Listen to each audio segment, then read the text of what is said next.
ဒီနေ့သာသနာတော်နှစ်2559ခုကောဇာတိခေ1389ခုတော်တဲ့လာပြီးကျော်9ရက်2015ခု10လပိုင်း3ရက်စနေနေ့ညချမ်းခါကာလမှာစင်ကာပူနိုင်ငံမိုးကုတ်ဝိပဿနာတရားစဉ်နဲ့လုပ်ငန်းစဉ်ပြန်ပွားရေးဤပဌာနအဖွဲ့ခွဲအမှတ်1သစ္စာပါရမီဓမ္မရိပ်သာမှကြီးမှုပြီးတော့ဆင်ရင်ကျင်းပကြတဲ့260ကြိမ်မြောက်တနေ့တာဝိပဿနာအလုပ်ပေးတရားစခန်းဓမ္မဒါနဓမ္မပူဇာတရားပွဲတွေမှာဒီကနေ့ပထမနေ့ရဲ့တတိယတရားပွဲပေါ့နော်အလုံးတော်တရားနာပိသပေါင်းသူတော်ကောင်းတို့မြတ်စွာဘုရားဟောကြားတော်မူတဲ့တရားဒေသနာတော်တို့ကိုနာယူကြည်ညိုခွင့်ရကြတယ်ဘုရားတို့လည်းပဲမြတ်စွာဘုရားဟောကြားတော်မူတဲ့တရားဒေသနာတော်တို့ကိုဟောကြားခွင့်ရပါတယ်ဒီတော့ဒီကနေ့ညတရားဘာဝနာများကြိုးစားအထောက်ဖို့တရားဒေသနာများနာယူကြည်ညိုကြဖို့ရောက်ရှိလာကြတဲ့တရားနာပိသပေါင်းသူတော်ကောင်းတို့ကိုဦးဇင်းတို့ဗာတရားဟောမှလည်းဆိုလို့ရှိရင်ကုဋ္ဌကနိကေဓမ္မပဒပါဠိတော်မှာလာရှိတဲ့အရှင်အာနန္ဒမထေရမြတ်မေးလျှောက်လို့မြတ်စွာဘုရား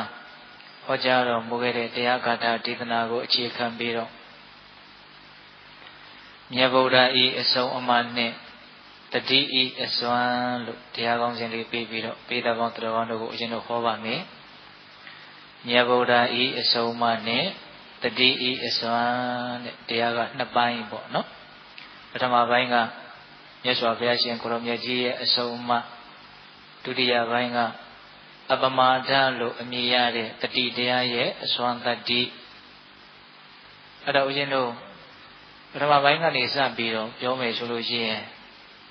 မြတ်ဗုဒ္ဓဤအဆုံးအမဆိုတော့အလွန်တရာမှကျေပြတ်တဲ့နည်းနည်းတယ်လို့နားလည်ထားကြတယ်ပေါ့နော်မြတ်စွာဘုရားရဲ့အဆုံးအမဆိုတာဣဒကအဖြစ်3ပုံနိကေအဖြစ်9ရက်ဓမ္မခန္ဓာအဖြစ်84,000အစရှိသဖြင့်လွန်ကျက်ပြတ်နဲ့နေခက်ခဲတဲ့တရားဒေသနာတွေလို့အလုံးမှတ်သားဖို့ထားကြ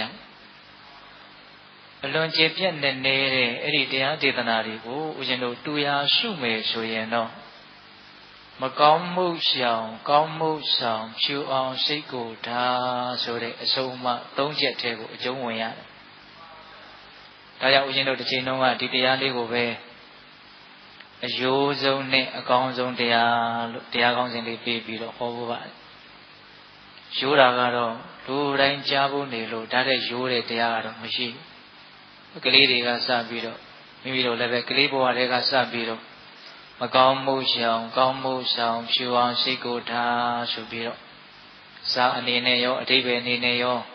ကျွမ်းကျွမ်းကျင်ကျင်လေးလေးမာမာသိထားကြတယ်မှတ်ထားကြတယ်ပေါ့နော်ဒါတဲ့ရိုးတဲ့တရားမရှိပါဘူးကောင်းတာကလည်းဒါတဲ့ကောင်းတဲ့တရားမရှိဘူးလို့အဲ့လိုပဲဦးဇင်းကတော့ခံစားရတယ်ဘာဖြစ်လို့လဲဆိုတော့အလွန်တရာမှပြီးစုံနေမကောင်းမှုရှောင်ကောင်းမှုဆောင်ဖြူအောင်စိတ်ကိုထားမြတ်ဗုဒ္ဓဤအဆုံးအမဆိုတာအဲ့ဒီအချက်3ချက်ကိုဦးဇင်းတို့ပြောမှာပါဓမ္မပဒပါဠိတော်မှာဂါထာလေးတစ်ပုဒ်ရှိတယ်တပ္ပပပတ္တအကရဏံကုသလတုပတံပဒာသစိတပရိယောတပနံဧတံဗုဒ္ဓနာသာရဏံပါဠိယေဘုဟုတုတ္တ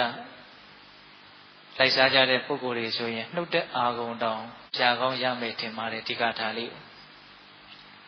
တပ္ပပပတ္တအကရဏံကုသလတုပတံပဒာသစိတပရိယောတပနံဧတံဗုဒ္ဓနာသာရဏံအဓိပ္ပာယ်ကဘာပြောလဲဆိုတော့တပ္ပပပတ္တအကရဏံအလုံးစုံသောမကောင်းမှုတို့ကိုမပြုလုပ်ဖြစ်အောင်ရှောင်ကျဉ်ရမယ်ဆိုတဲ့အဆုံးအမကုသလတုပတံပဒာကုသိုလ်ကောင်းမှုမှန်သမျှကိုမိမိတဏ္ဍာမှာပြည့်စုံအောင်ကြိုးစားအထောက်ကြရမယ်ဆိုတဲ့အဆုံးအမသာစိတ်တပရိယောတပနံမိမိရဲ့စိတ်ကိုဖြူရှင်တန်ရှင်းအပြစ်ကင်းအောင်ကြိုးစားအထောက်ကြရမယ်ဆိုတဲ့အဆုံးအမဆုံးမဘယ်နှချက်လဲဗျာ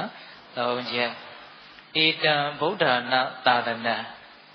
အဲ့ဒီအဆုံးအမ3ပါးသည်ခင်း္ဂဝါလို့တဲဆုမကပွင့်တော်မူကြပြီဖြစ်တဲ့အဆူဆူသောဘုရားရှင်ကိုရောမြတ်ကြီးတို့ရဲ့အဆုံးအမပါတဲ့ဂေါတမဗုဒ္ဓမြတ်စွာဘုရားရှင်ကိုရောမြတ်ကြီးရဲ့ တပါးရဲ့အဆုံးအမတောင်မဟုတ်ဘူးတဲ့ဟုတ်လားပွင့်တော်မူပြီးသောဘုရားရှင်တိုင်းရဲ့အဆုံးအမပါတဲ့မကောင်းမှုရှောင်ကောင်းမှုဆောင်ဖြူအောင်ရှိကိုထားဘယ်တရားဒေသနာပဲဖြစ်ဖြစ်ဒီအချက်၃ချက်တည်းကိုမဝင်လို့မရဒီချက်၃ချက်တည်းကိုဝင်ရတယ်ဒါကြောင့်ဒါလေးကိုပိဋကပေါင်းသူတော်ကောင်းတို့အလွန်ရိုးရှင်းတဲ့တရားလေးကိုကြည်ကြည်ပြန့်ပြန့်ရှုထောင့်မျိုးစုံကနေကြည့်ပြီးတော့ဦးဇင်းတို့ပြောကြည့်ရအောင်နော်ပထမမကောင်းမှုရှောင်ဆိုတာကနေစပြီးတော့ပြောရအောင်တပ္ပပပတ္တအကရဏံအလုံးစုံသောမကောင်းမှုတို့ကိုမပြုလုပ်ဖြစ်အောင်ရှောင်ကျဉ်ကြရမယ်မကောင်းမှုရှောင်ဒီမကောင်းမှုရှောင်ဆိုတာနဲ့ပတ်သက်ပြီးတော့မကောင်းမှုဆိုတာဘာတွေကိုပြောတာလဲမကောင်းမှုကိုရှောင်ကျဉ်ဖို့အဆူတူသောဘုရားရှင်တွေဟာဘာကြောင့်တားမြစ်တာလဲဒီမိဂုံးလေးနှစ်ခုရဲ့အဖြေကိုကြည်ကြည်ပြန့်ပြန့်ပြည့်ပြည့်စုံစုံရှင်းရှင်းလင်းလင်းဖြေတတ်ဖို့လိုမယ်ပေါ့နော်မကောင်းမှုဆိုတာဘာတွေကိုပြောတာလဲဘာကြောင့်မကောင်းမှုကိုမပြုလုပ်ဖြစ်ဖို့တားမြစ်ရတာလဲမကောင်းမှုဟာဘာတွေလဲဆိုရင်တော့အကျဉ်းများဖြင့်မကောင်းမှုဆိုတာကာယကံမကောင်းမှုရှိတယ်ဝစီကံမကောင်းမှုရှိတယ်မနောကံမကောင်းမှုရှိအခြေအားဖြင့်ပြောမယ်ဆိုရင်တော့မကောင်းမှုရဲ့နယ်ပယ်ကအလွန်ကျယ်တယ်ဒီနေ့မှာဦးရှင်တို့မကောင်းမှုရှောင်ဆိုရင်တော့အများစုကသူများသက်တတာတွေသူတို့ဘာပစ္စည်းမတရားယူတာတွေအစရှိတဲ့ကြမ်းတမ်းတဲ့မကောင်းမှုတွေကိုသာလည်းစိတ်ထဲမှာမကောင်းမှုလို့တွေးပြကြတယ်ပေါ့တဲ့ပြောရရင်ကာယကံမကောင်းမှုဝစီကံမကောင်းမှုလောက်ကိုပဲမကောင်းမှုလို့ခေါင်းထဲမှာတွေးပြတယ်ပေါ့ကိုယ့်ရဲ့စိတ်ထဲမှာဖြစ်နေတဲ့မကောင်းမှုကိုကြတော့မကောင်းမှုလို့တွေးပြခဲ့တယ်ဒါကြောင့်မကောင်းမှုရှောင်လို့ပြောလိုက်ရင်စိတ်ထဲမှာတော့မကောင်းမှုမဖြစ်ဖို့ကြိုးစားရမှာပါလားဆိုတဲ့အတွေးမျိုးလာခဲ့တယ်တကယ်တမ်းကမကောင်းမှုရှောင်ဆိုရင်စိတ်ထဲမှာတော့အကုသိုလ်မဖြစ်အောင်မကောင်းမှုမဖြစ်အောင်ကြိုးစားကြရမှာလွယ်ပါမလားမလွယ်ဒါကြောင့်မကောင်းမှုဆိုတာကျမ်းများဖြင့်ကာယကံမကောင်းမှုဝစီကံမကောင်းမှုမနောကံမကောင်းမှုလို့၃မျိုးပေါ့မကောင်းမှုရဲ့နယ်ပယ်ဘယ်လောက်ကျယ်တယ်လဲဆိုတာကိုဦးဇင်းတို့ကောင်းမှုဆောင်ဆိုတာလေးရဲ့နောက်နာမှာပြောမယ်ကောင်းမှုရဲ့နယ်ကျယ်ပြန့်ပုံနဲ့ဆက်ဆက်ပြီးတော့ပြောမယ်ပေါ့နော်ခုလုံးလုံးစေတော့ဘာကြောင့်မကောင်းမှုကိုရှောင်ဖို့မြတ်စွာဘုရားတားမြစ်ခဲ့တာလဲတကယ်လို့မြတ်တစုံတယောက်ကအဲ့လိုမေးမယ်ဆိုရင်ဘာကြောင့်မကောင်းမှုကိုရှောင်ဖို့မြတ်စွာဘုရားတားမြစ်ခဲ့တာလဲလို့မေးမယ်ဆိုရင်ဆင်းရဲမှာဆိုလို့အဲ့လိုထိထိမိမိရှင်းရှင်းလင်းလင်းဖြေတတ်စေခြင်းဘာဖြစ်လို့မကောင်းမှုကိုရှောင်ကြဖို့မြတ်စွာဘုရားတားမြစ်တာလဲဗျာဆင်းရဲမှာဆိုလို့စောစောကတခါလေးကဥစဉ်ကိုရှောင်တယ်ပိဋကကိုမေးပါဦးတဲ့ပိဋကနည်းနည်းတက်ကြွလာအောင်ဥစဉ်ကအေးစီစီတီတီငြိမ်ငြိမ်ထိုင်ပြီးတော့နာနေကြတာအလုံးစိတ်ဝင်စားမှုရှိတယ်လို့ထင်ပါတယ်ဒါကြောင့်အဲ့လိုမေးတာကိုလည်းဥစဉ်ကသိပြီးတော့အလေးအထားမရှိဘူးဆောင်ဘုတ်တွေပါတွေချပေးတာလည်းသိပြီးတော့မရှိဘူးကိုပြောချင်တာတော့ပဲအောက်မေ့ထားဟုတ်လားကိုပြောချင်တာပဲကိုစွတ်ပြောနေတယ်ဆိုကြပါစို့နော်အဲ့ဒါကမကောင်းမှုကိုရှောင်ဖို့ဘာကြောင့်မြတ်စွာဘုရားတားမြစ်တော်မူခဲ့တာလဲလို့မေးရင်ဆင်းရဲမှာဆိုလို့ဒါတော့မမေ့နဲ့နော်ဒီအချက်ကိုမမေ့နော်ဆင်းရဲမှာဆိုလို့မကောင်းမှုသည်အကြောင်းတရားဖြစ်တယ်ဆင်းရဲမှုသည်အကျိုးတရားဖြစ်တယ်မကောင်းမှုနဲ့ဆင်းရဲဒုက္ခသည်အကြောင်းအကျိုးတစ်စုံနော်မကောင်းမှုကိုမရှောင်မဲနဲ့ဆင်းရဲဒုက္ခကမလွတ်နိုင်မကောင်းမှုကိုပြုမိမယ်ဆိုရင်တော့အကျိုးတရားဖြစ်တဲ့ဆင်းရဲဒုက္ခကိုတေချာပေါက်သိမ့်ပယ်ရလိမ့်မယ်အကြောင်းကိုပြုမိရင်အကျိုးတရားဆိုတာရှောင်လို့မရဘဝမှာဖြစ်နေတာတွေကကိုဖြစ်ချင်တာသူဖြစ်ချင်တာကိုဆန္ဒသူဆန္ဒအလျောက်ဖြစ်နေကြတာမဟုတ်အကြောင်းရှိသည့်အားလျော်စွာဖြစ်နေကြတာဟုတ်လားဒါကြောင့်မကောင်းမှုဆိုတဲ့အကြောင်းတရားကိုရှောင်မှသာလေဆင်းရဲခြင်းဆိုတဲ့အကျိုးတရားကလွတ်ငြိမ်းချမ်းသာခွင့်ရကြမယ်ဒါကြောင့်မကောင်းမှုကိုရှောင်ဖို့ဘာကြောင့်မြတ်စွာဘုရားတားမြစ်တာလဲလို့မေးရင်ဆင်းရဲမှာဆိုလို့ဒီနေရာမှာမကောင်းမှုနဲ့ဆင်းရဲဒုက္ခသည်အကြောင်းအကျိုးသဘောဖြစ်တယ်ဆိုတာလေးကိုပို့ပြီးတော့ပေါ်လွင်ထင်ရှားသွားအောင်ဥဒ္ဒံပါဠိတော်မှာမြတ်စွာဘုရားကျူးရင်းခဲ့တဲ့ဂါထာလေးတစ်ပုဒ်ကိုပြောမယ်နော်ဥဒ္ဒံဆိုတာကစောစောကလည်းပြောခဲ့ဘူးပါလေစိတ်ထဲမှာမဆန့်တော့လို့နှုတ်တော်ကနေအလိုလိုရှမ်းကြလာတဲ့စကားမျိုးဒါကိုဥဒ္ဒံစကားလို့ခေါ်အဲ့ဒီဥဒ္ဒံစကားလေးတွေကြီးရှုပြီးတော့မှတ်တမ်းတင်ထားတာဦးဇင်းတို့ခုတ်တကနိကေထဲမှာဥဒ္ဒံပါဠိတော်ဆိုပြီးတော့ရှိတယ် ခုအဲ့ဒီဂါထာလေးတစ်ပုဒ်ပြောပြမယ်ဒီဂါထာလေးကိုမပြောသေးခင်မှာဒီဂါထာလေးမြတ်စွာဘုရားရဲ့နှုတ်တော်ကနေပြီးတော့အလိုလိုဥဒန်းကျူးရင်သွားအောင်အကြောင်းဖန်လာတဲ့အကြောင်းတရားလေးကိုအရင်ပြောပြမြတ်စွာဘုရားအခါတစ်ပါးမှာရေတံအကြောင်းတော်ကနေပြီးတော့တာဝတိမြို့တွေကိုဆုံးခံကြွအဲ့လိုဆုံးခံကြွတဲ့အခါကျတော့တာဝတိမြို့ရဲ့အရှင်နာလေးမှာရေကန်ကြီးတကန်ရှိတယ်အဲ့ဒီရေကန်ကြီးဘေးကနေမြတ်စွာဘုရားဖြတ်လျှောက်ရတယ်အဲ့လိုမြတ်စွာဘုရားကြွသွားတော့ရေကန်ထဲမှာကလေးတွေငါးဖမ်းနေတာတွေ့ရတယ်တဲ့ဒါကိုမြင်တဲ့အခါကျတော့မြတ်စွာဘုရားကဒါကလေးတွေပဲဆိုပြီးတော့လိလျူမရှိဘူးအဲ့ဒီကလေးတွေကိုချက်သားတို့လာကြဒီနာလာကြအဲ့လိုခေါ်တဲ့အခါကလေးတွေမြတ်စွာဘုရားလာရောက်လာတော့မြတ်စွာဘုရားကအဲ့ဒီကလေးတွေကိုအဖက်လုပ်ပြီးတော့စကားပြောတယ်။ဘာပြောတော့ဆိုတော့ချက်သားတို့မင်းတို့ဟာဆင်းရဲဒုက္ခကိုကြောက်သလားတဲ့။တော့ကလေးတွေကမှန်လားပါဗျာတပည့်တော်တို့ဆင်းရဲဒုက္ခကိုကြောက်ပါတယ်ဗျာ။ဆင်းရဲဒုက္ခလူတိုင်းကြောက်တာပေါ့။ဆက်ပြီးတော့မေးတယ်တဲ့မြတ်စွာဘုရားကချက်သားတို့မင်းတို့ဟာဆင်းရဲဒုက္ခကိုနှစ်သက်ကြသလားတဲ့။မြတ်စွာဘုရားတပည့်တော်ဆင်းရဲဒုက္ခကိုမနှစ်သက်ကြပါဘူးဗျာ။ပင်ကိုအသိဉာဏ်ရှိတဲ့လူမှန်ရင်ဒီလိုပဲဖြေရမှာပေါ့နော်ဆင်းရဲဒုက္ခကိုကြောက်ပါတယ်ဆင်းရဲဒုက္ခကိုမနှစ်သက်ကြပါဘူးတဲ့အဲ့ဒါလိုဆင်းရဲဒုက္ခကိုကြောက်ပါတယ်ဗျာဆင်းရဲဒုက္ခကိုမနှစ်သက်ကြပါဘူးလို့ဖြေတဲ့ကလေးတွေရဲ့ရှေ့မှာမြတ်စွာဘုရားရဲ့နှုတ်တော်ကနေအလို့လို့ဥဒန်းစကားထွက်လာတယ်သစီဘာယထဒုက္ခတသစီဟောဒုက္ခမပ္ပိယမာကထပါပကံကမ္မအာဝိဝါယတိဝါရဟောတဲ့ဒီဘက်ကဘာပြောလဲဆိုတော့သစီဘာယထဒုက္ခတဆင်းရဲဒုက္ခကိုတကယ်လို့သင်တို့ဟာကြောက်ကြတယ်ဆိုလို့ရှိရင်သစီရောဒုက္ခမပ္ပိယံဆင်းရဲဒုက္ခကိုသင်တို့ဟာတကယ်လို့မနှစ်သက်ကြဘူးဆိုလို့ရှိရင်မာကထပါပကံကမ္မအာဝိဝါယတိဝါရဟောလူရှိမှာပဲဖြစ်ဖြစ်ကိုယ်ရမှာပဲဖြစ်ဖြစ်မကောင်းတာကိုမလုပ်ရဘူးတဲ့ဟောဆင်းရဲကိုကြောက်တယ်ဆင်းရဲကိုမနှစ်သက်ဘူးဆိုရင်လူရှိမှာပဲဖြစ်ဖြစ်လူကိုယ်ရမှာပဲဖြစ်ဖြစ်မကောင်းမှုကိုမဟုတ်တာတွေကိုမလုပ်ရဘူးတဲ့ဒီနေ့မှာစဉ်းစားစရာစကားကတော့အာဝိဝါယတိဝါရဟောဆိုတဲ့စကားမကောင်းမှုမလုပ်နဲ့လို့ရိုးရိုးမပြောဘဲနဲ့ရှေ့တင်ပဲဖြစ်ဖြစ်ကိုယ်ရမှာပဲဖြစ်ဖြစ်ဆိုတဲ့ဝိသေသနာစကားလေးထည့်ထားဘာလို့အဲ့ဒါလေးထည့်ထားစဉ်းစားတရားရှိတယ်ဒီကနေ့တို့ဥယျာဉ်တို့ဥထုရှင်တွေလူသားမတွေဟာများသောအားဖြင့်လူရှိသူရှိမှာတော့ဟန်ဟန်ပန်ပန်နေကြတာတူတူကိုကိုဟုတ်လားလူကိုယ်ရရောက်ပြီးစိတ်ကိုယ်ရရောက်ပြီးဆိုရင်တော့စိတ်လိုလိုက်ပြီးတော့ထင်တိုင်းကျေးကြတာနော်ဒါကြောင့်မြတ်စွာဘုရားကရှေ့မှာပဲဖြစ်ဖြစ်ကိုယ်ရမှာပဲဖြစ်ဖြစ်ဆင်းရဲကိုယ်တာကြောက်တယ်ဆင်းရဲကိုယ်တာမနှစ်သက်ကြဘူးဆိုလို့ရှိရင်တော့မကောင်းတာကိုမလုပ်ရဘူးတဲ့တကယ်လို့မကောင်းမှုကိုတင်တို့လုပ်ကြမယ်ဆိုလို့ရှိရင်ထွက်ပြေးတော့လည်းပဲဆင်းရဲဒုက္ခကမလွတ်နိုင်ဘူးတဲ့ဟောအဲ့ဒါလေးပါသေးတယ်နော်မကောင်းမှုကိုသာလုပ်မိမယ်ဆိုရင်တော့ထွက်ပြေးတော့လည်းပဲဆင်းရဲဒုက္ခကမလွတ်နိုင်ဘူးတဲ့ဟုတ်လားအကြောင်းအကျိုးလောကကြီးကို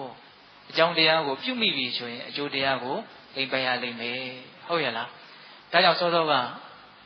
မကောင်းမှုနဲ့ဆင်းရဲဒုက္ခဆိုတာအကြောင်းအကျိုးသဘောလို့ဒါပြောခဲ့တာနော်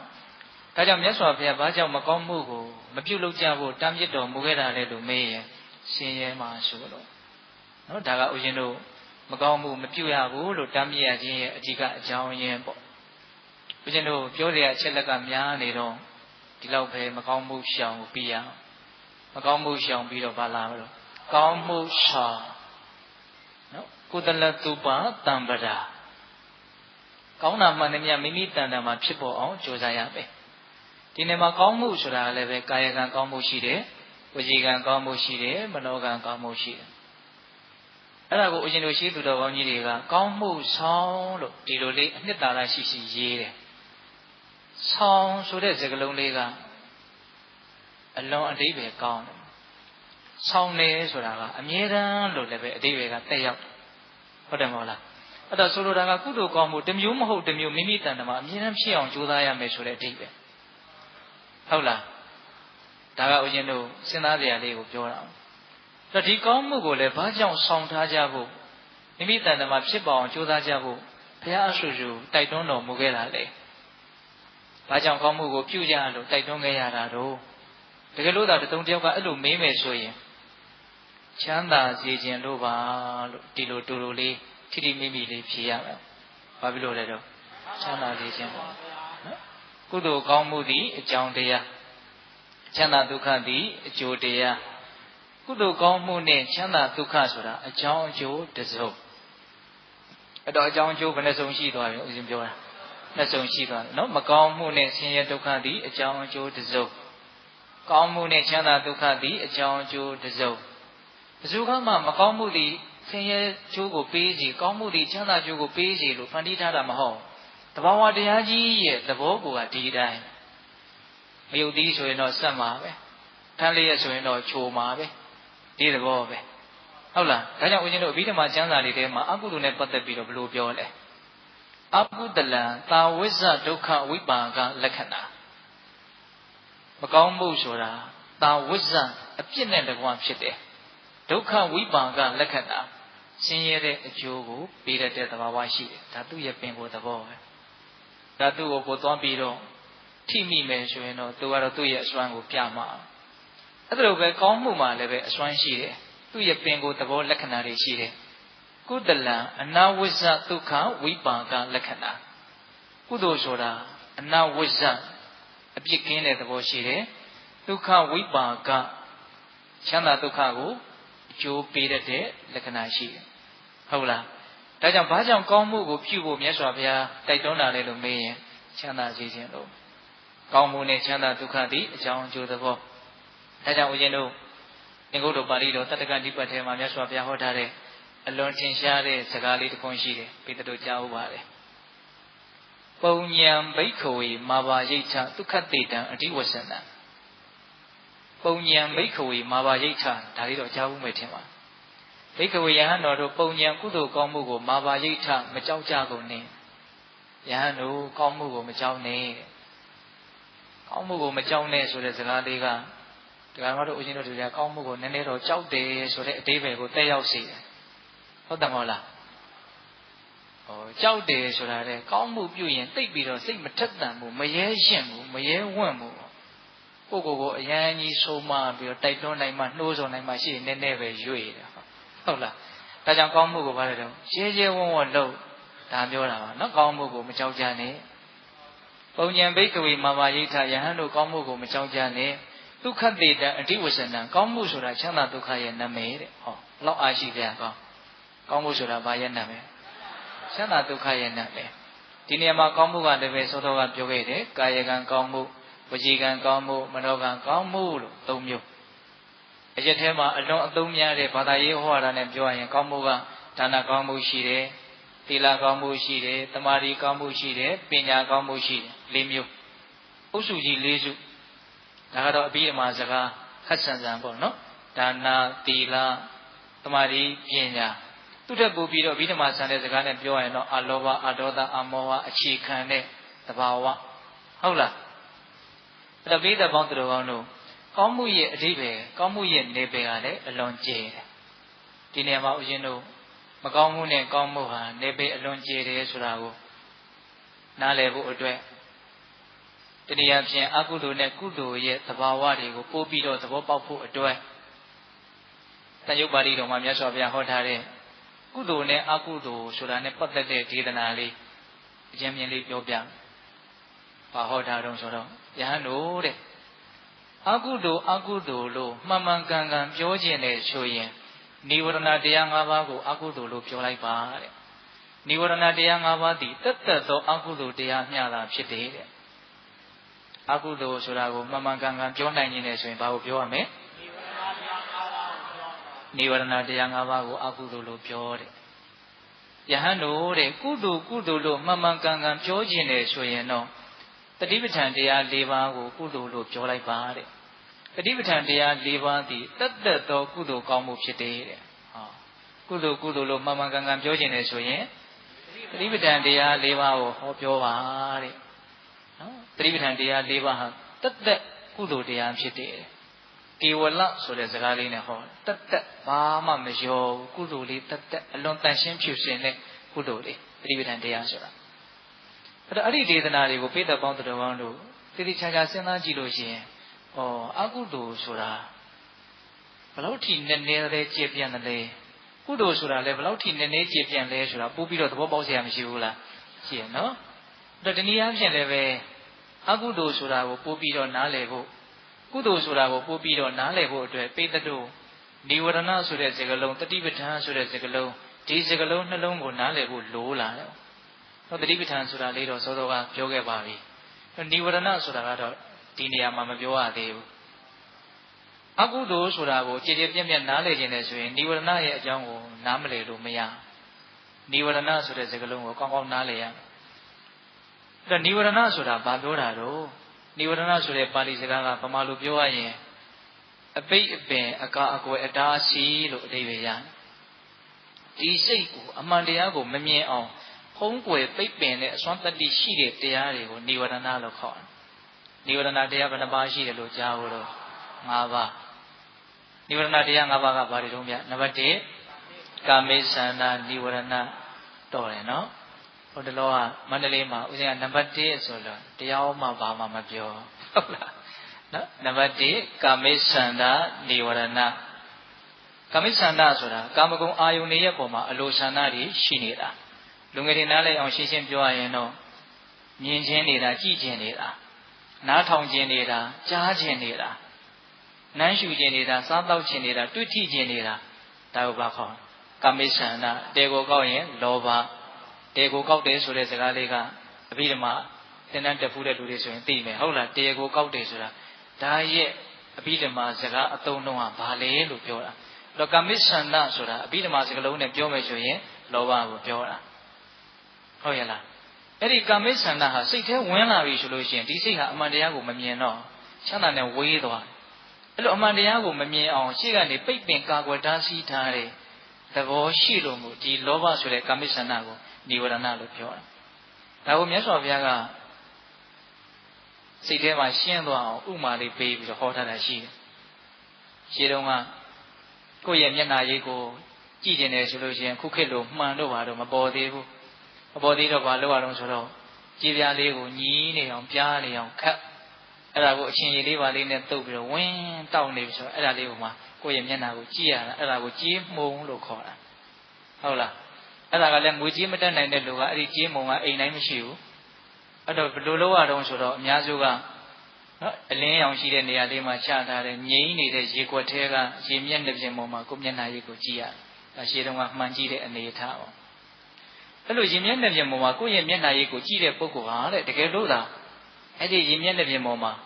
ဆေးရောင်အစိမ့်တွေအဝါတွေအနီတွေဆေးမုံရောင်စုံတွေကျနေမယ်ဆိုရင်ကိုယ့်ရဲ့မျက်နှာရည်ကိုမြင်ရတော့ရေမျက်နှာပြင်ပေါ်မှာဆေးရောင်စုံကျေးဖြန့်ထားရင်ကိုယ့်ရဲ့မျက်နှာရည်ကိုမမြင်ရအောင်သူတို့ကကွယ်သွားတယ်အဲ့လိုပဲကိုယ့်ရဲ့စိတ်မျက်နှာပြင်ပေါ်မှာလောဘပြတ်ထန်းတဲ့ကာမိသန္တာစောစောကပြောတဲ့မြင်ခြင်းစိတ်ကြားခြင်းစိတ်ဒါတွေအဲ့ဒါတွေဝင်လာပြီဆိုရင်အဲ့ဒီစိတ်ကအမှန်တရားကိုမမြင်ရတော့ကိုယ့်ရဲ့မြေမှာကိုယ့်ရဲ့စိတ်မှာဆေးရောင်စုံတွေဖုံးထားအကြောင်းမျိုးစုံခြေထားဟိုဟာလေးရခြင်းဒါလေးရခြင်းဟိုဟာဖြစ်ခြင်းဒီဟာဖြစ်ခြင်းဟုတ်လားအဲ့ဒီချိန်မှာအမှန်တရားကိုမသိနိုင်ဒါကြောင့်လောဘဆိုတဲ့ကာမိသန္တာသည်ဖုံးကွယ်နိုင်တဲ့အစွမ်းရှိတယ်ဒါကြောင့်သူသည်နိဝရဏဒါနံပါတ်1နိဝရဏပေါ့နောက်နံပါတ်2နိဝရဏဘာလဲတော့ပြာပါဒပြာပါဒဆိုတာတရားကိုကောက်ရင်ဒေါသဆိုတာက2မျိုးရှိတယ်ဗျတကြွတဲ့ဒေါသရှုံနေတဲ့ဒေါသတကြွတဲ့ဒေါသဆိုတာတော့တတ်မဲ့ဖြစ်မဲ့ရိုက်မဲ့နှဲမဲ့ရှူမဲ့ရှင်းမဲ့ပေါက်ကွဲနေတာရှုံနေတဲ့ဒေါသဆိုတာကတော့ပူလောင်နေရှိုးရင်နဲ့ထိတ်လန့်နေကြောက်ရွံ့နေတုန်လှုပ်တယ်လွမ်းနေဆွေးတယ်ဒါတွေဟာပါလို့ရှုံနေတဲ့ဒေါသဘယ်ဒေါသပဲဖြစ်ဖြစ်စိတ်ထဲဝင်လာရင်တော့အမှန်တရားကိုမမြင်အောင်ဖုံးကွယ်တာကြီးပဲဥပမာတဲ့ကိုယ့်ရဲ့မျက်နှာရည်ကိုကြည့်တဲ့ပုဂ္ဂိုလ်ဟာသူကြည့်တဲ့ရည်တွေကစူးပွက်နေတယ်ဆိုရင်တော့မျက်နှာရည်ကိုဘယ်လိုမှမြင်ရမှာမဟုတ်ဘူးတဲ့ဒါမြတ်စွာဘုရားပေးတဲ့ဥမာဘလောက်ကောင်းအောင်အဲ့လိုပဲတရားဓမ္မတို့ဦးဇင်းတို့ရဲ့စိတ်ဟာဒေါသဖြင့်စူးပွက်နေပြီဆိုရင်အမှန်တရားကိုမမြင်ရအောင်တော့ဒေါသဖြစ်နေတော့စိတ်ကပွက်နေနော်ပူလောင်ပြီးတော့အခုချောင်းချောင်းထားနေဘယ်လိုလုပ်ပြီးတော့မှအမှန်တရားကိုမမြင်ရအောင်ဒါကြောင့်ဒေါသသည်ဘုံကွယ်နိုင်တဲ့အစွမ်းရှိလို့နိဝရဏနောက်တတိယနိဝရဏကဘာလဲတော့ဌိနမိတ်တာနိဝရဏသူကြတော့2မျိုးတွဲပြောတယ်နော်ဌိနမိတ်တာစိတ်စေတသိက်တို့ရဲ့ထိုင်မှန်ပြင်းရည်ခြင်းသဘော လူငယ်တွေနားလည်အောင်ပြောရရင်တော့အိတ်ချင်ငိုင်မြည်တဲ့သဘောသူလည်းပဲဝင်လာပြီဆိုရင်အမှန်တရားကိုမမြင်အောင်ဖုံးကွယ်နိုင်တာပဲသူလည်းအချင်းမသေးနဲ့အိတ်ချင်ငိုင်မြည်လိုက်ဆိုဘာမှစိတ်ဝင်စားဘူးအိတ်ပဲအိတ်လိုက်ချင်တော့မလွယ်ဘူးသူ့ကိုလည်းတားဖို့တိတ်မလွယ်ဘူးဟုတ်တယ်မဟုတ်လားအဲ့ဒါကိုတော့မြတ်စွာဘုရားဘယ်လိုဥမာပေးတော့ဆိုတော့ရေတွေကရေညှိတွေတင်းနေတယ်မှော်တွေတင်းနေတယ်ဆိုအဲ့ဒီရေမြင့်တဲ့ပြင်ပေါ်ကကိုမျက်နှာရည်ကိုမြင်ရအဲ့လိုပဲကိုယ့်ရဲ့စိတ်ထဲမှာရေညှိတွေနဲ့တူတယ်ထိနာမိတ်တာဝင်နေရင်ဒီစိတ်ဟာအမှန်တရားကိုမမြင်နိုင်ဘူးဒီလိုဥမာပေးတယ်တစ်ချက်ရှိသွားတယ်၃ချက်ရှိတယ်နောက်၄ခုမြောက်និဝရဏကဘာလဲတော့ဥဒိစ္စကုက္ကုစ္စនិဝရဏသူကြလည်း2မျိုးတွဲပြောတယ်နော်ဥဒိစ္စရဲ့ကုက္ကုစ္စဥဒိစ္စဆိုတာကပြန့်လွင့်တဲ့သဘောစိတ်ဟာအာယုတစ်ခုတည်းကိုမယက်တည်နိုင်ဘူးတွေးခြင်းဟာတွေးနေတာ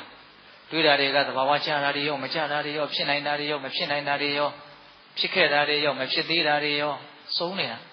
ကိုဘာတွေတွေးလို့တွေးနေမှကိုမသိဘူးအဲ့ဒါလိုတစ်ခုတည်းသောအာယုမှာမယက်တည်နိုင်မနဲ့ပြန့်လွင့်နေတဲ့သဘောကိုဥဒိစ္စကုက္ကုစ္စဆိုတာကျတော့ဘာလဲတော့နောင်တဖြင့်ပူပန်တဲ့သဘောဒီနေ့မှာနောင်တဆိုတာကလည်း2မျိုးရှိတယ်အကျဉ်းမြင်ပေါ့လေပြုမိမှာတဲ့အကုသိုလ်နဲ့ပတ်သက်ပြီးတော့ရတဲ့နောင်တမှားလိုက်တာငါလုပ်ခဲ့တာပြောခဲ့တာအဲ့ဒီလိုနောင်တမျိုးကြောင့်ပူလာစိတ်ကဆင်းရဲလာနောင်တဆိုမှတော့ပူမှာပေါ့နောက်နောင်တတစ်မျိုးကဘာလဲဆိုတော့မလုံးလိုက်ရတဲ့ကုသိုလ်ကောင်းမှုနဲ့ပတ်သက်ပြီးတော့နောင်တရတာငါလုံနိုင်တော့ငါမလုပ်ခဲ့ရအောင်သူတဖြင့်ဒီလိုနောင်တမျိုးကတေဂာနီးမှာရတဲ့တော့မသေးခင်တော့တိတ်ဒီနောင်တမလာသေးဘူးဟိုကနေကိုအဟုတ်ကြီးထင်တယ်နော်ကိုလည်းပဲတော်တော်အကုလို့ရသေးတယ်လို့ထင်တာပေါ့ငါရှားနိုင်တယ်ဖွင့်နိုင်တယ်လုံနိုင်တယ်ကိုင်နိုင်တယ်သွားနိုင်တယ်လာနိုင်တယ်ကျမကြီးလေးကလည်းကောင်းနေတော့ဘာမှအဆင်မပြေတာသိပ်မရှိတေဂာနီးရောက်ပြီဆိုတော့အဲ့ဒီဟာတွေကတခုမှမရှိတော့ဘူးကိုယ်တွေအကုန်ထွက်သွားကြပြီရှိတာလည်းဘယ်မှဘယ်ဟာမှအကုလို့မရတော့ဘလောက်ယဉ်နေတဲ့လူပဲဖြစ်ဖြစ်ဘလောက်ချစ်တဲ့လူပဲဖြစ်ဖြစ်အကုလို့မရဘူးဆိုတာက तू ကအကူကြီးမပေးခြင်းလို့မဟုတ်ဘူးအကူကြီးပေးလို့ကိုမရတာဒါပြောတာအဲ့ဒီအချိန်ကျတော့ကိုယ့်ဘက်ကမမရက်တည်မဲ့ရာကဘာရှိတော့ကိုလှုပ်ထားတဲ့ကောင်းမှုပဲရှိတော့တာအဲ့ဒီအချိန်မှာငါဘာမှမလုပ်ခဲ့ရပါလား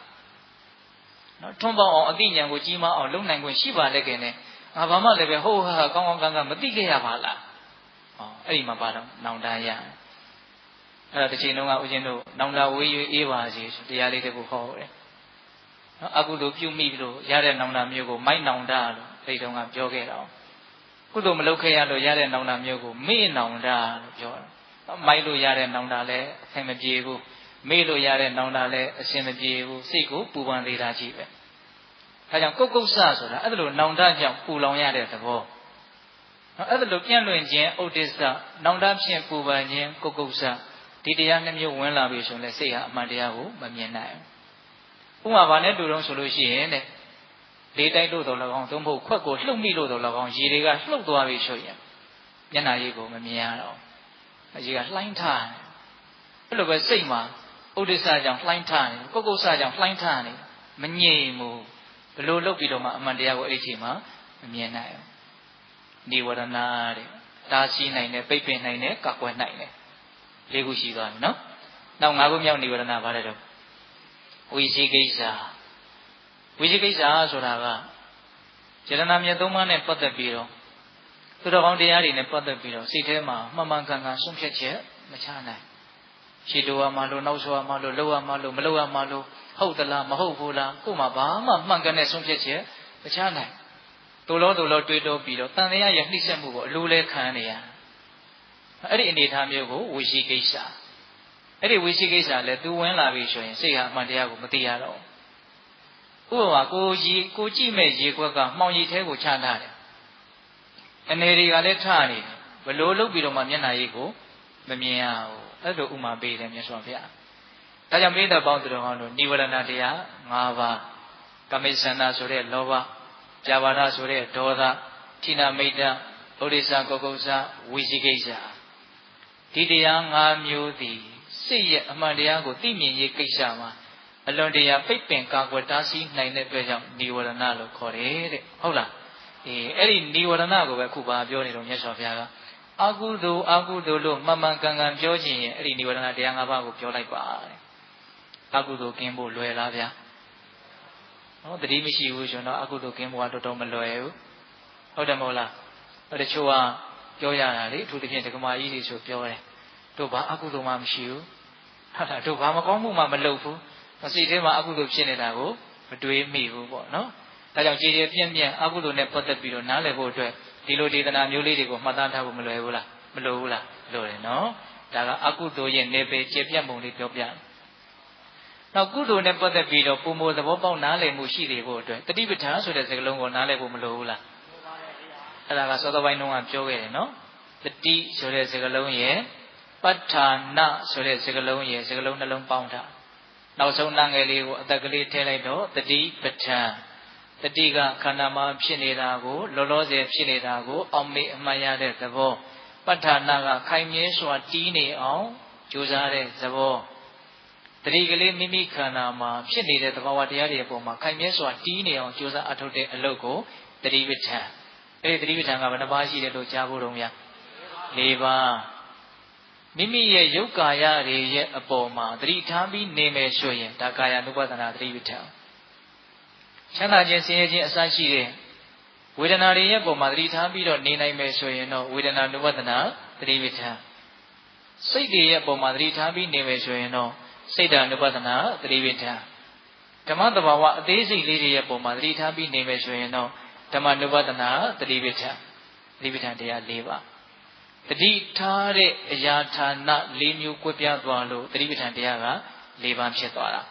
ဒါကိုအတူချုပ်ပြီးတော့ပြောမယ်ဆိုရင်တော့ကိုယ်ခန္ဓာမှာဖြစ်နေတဲ့သဘာဝတရားတွေရဲ့ပုံမှာတတိထားတဲ့လုပ်ငန်းသည်တတိပဋ္ဌာန်အလုပ်ယုတ်ကာယပုံမှာထားရင်ကာယ ानु ပဒနာတတိပဋ္ဌာန်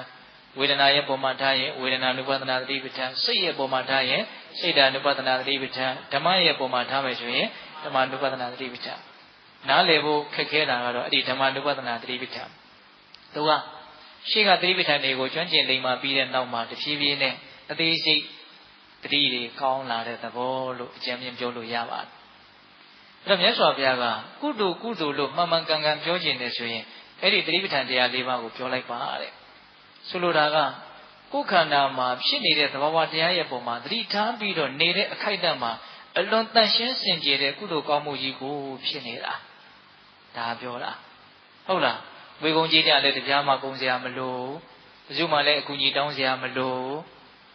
ကိုဓာရီလုံနေပါတယ်လို့ဘယ်သူမှလည်းသိစရာမလိုတိတ်တိတ်ဆိတ်ဆိတ်တည်တည်ငြိမ်ငြိမ်နဲ့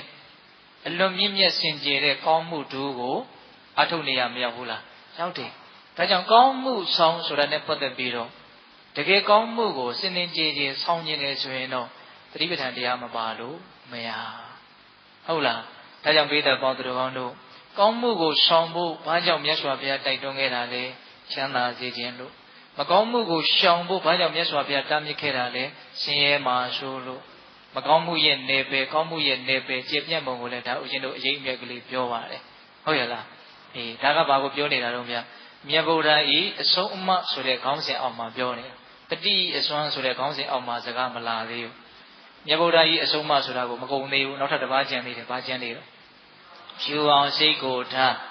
ကိုကမကောင်းမှုရှောင်ကောင်းမှုဆောင်ဒါပဲရှိသေးတယ်ဖြူအောင်စိတ်ကိုထားတောင်းစိတ်တံပရိယောတပနံမိမိရဲ့စိတ်ကိုဖြူရှင်အောင်တန့်ရှင်းအောင်အပြစ်ကင်းအောင်ကြိုးစားရမယ်ဒီဒေသနာအရဦးဇင်းတို့ပြည်သက်ပေါင်းသူတော်ကောင်းတို့အဆုံးအမ၃ချက်တည်းမှာအစစ်အမြင့်မားဆုံးအဆုံးအမပဲလို့မသိနိုင်ဘူးလားသိနိုင်တယ်ဖြူအောင်စိတ်ကိုထားဘာဖြစ်လို့စိတ်ကိုဖြူအောင်ထားလို့မြတ်စွာဘုရားအဆူဆူဆုံးမတာလဲကဲဆက်စဉ်းစားကြည့်ကြအောင်စို့နော်ဘာဖြစ်လို့စိတ်ကိုဖြူအောင်ထားခိုင်းတာလဲ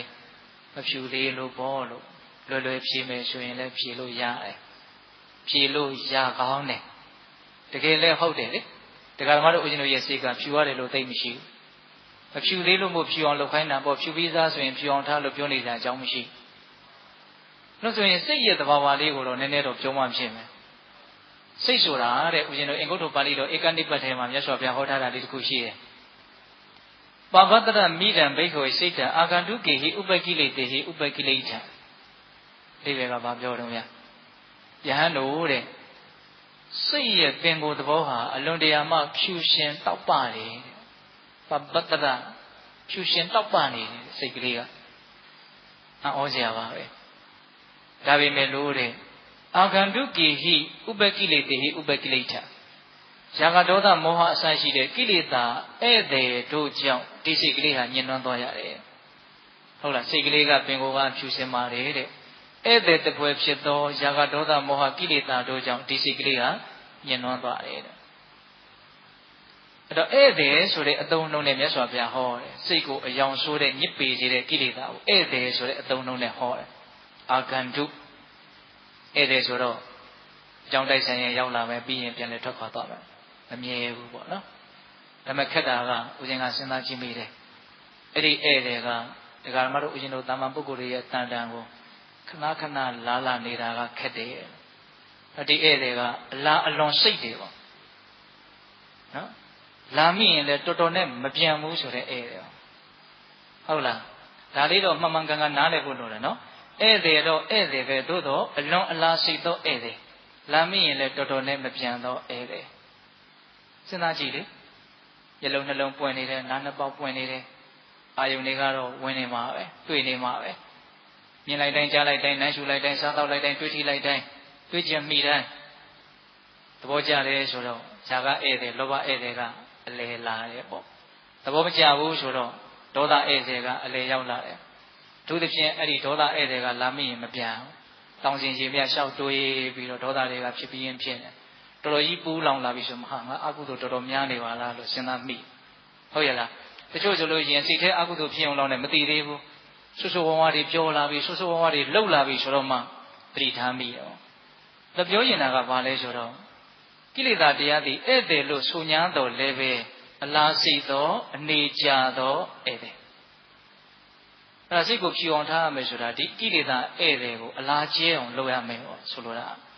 လာမိရင်လည်းပဲမြန်မြန်ပြန်အောင်နှင်နိုင်ရမယ်ပေါ့ဒါစိတ်ကိုဖြူအောင်ထားဆိုတာဒီအိဗယ်သူခဏခဏလာနေရင်တော့စိတ်ကဖြူမှာမဟုတ်ဘူးစိတ်ရဲ့ပင်ကိုယ်သဘောကအာယုံကိုတိတက်တဲ့သဘောလေးပဲမိဓမ္မစကားပြောရရင်စိတ်ဆိုတာအာယုံကိုတိတက်တဲ့သဘောလေးဒီစိတ်နဲ့ရှင်တွဲပြီးတော့စိတ်နဲ့အတူတကွဖြစ်ပြီးတော့စိတ်နဲ့အတူတကွချုပ်သွားတယ်ဆိုတဲ့တရားရှိသေးတယ်ဗါလဲစေတသိက်သိရနော်စိတ်စေတသိက်ယုတ်နိဗ္ဗာန်ပရမတ္ထတရား၄ပါး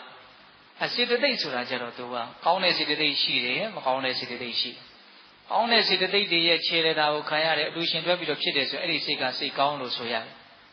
မကောင်းတဲ့စေတသိက်တွေနဲ့ရှင်တွဲပြီးတော့မကောင်းတဲ့စေတသိက်တွေရဲ့ခြေလက်တာကိုခံရရင်အဲ့ဒီစိတ်က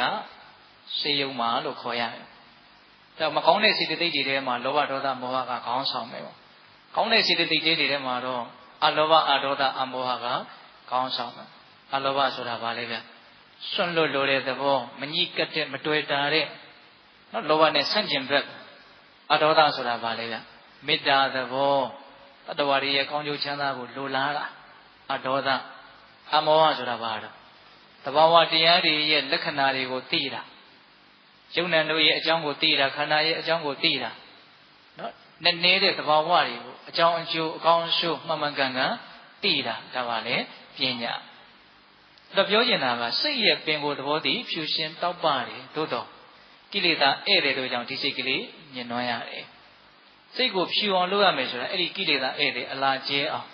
လာမိရင်လည်းမြန်မြန်ပြန်အောင်ကြိုးစားရမယ်ဆိုတဲ့အဓိပ္ပာယ်ဒါကဦးဇင်းတို့စိတ်ကိုဘာလို့ဖြူအောင်ကြိုးစားခိုင်းတာလဲဆိုရင်မဖြူသေးလို့ပါဆိုတဲ့အဖြေနဲ့ပတ်သက်ပြီးတော့ပြောလိုက်တာနည်းနည်းလေးပို့ပြီးတော့စဉ်းစားစားလေးပြောမယ်ဆိုရင်လည်းပြောစရာရှိသေးတယ်စိတ်ကိုဘာလို့ဖြူအောင်ကြိုးစားခိုင်းတာလဲစိတ်ဆိုတာက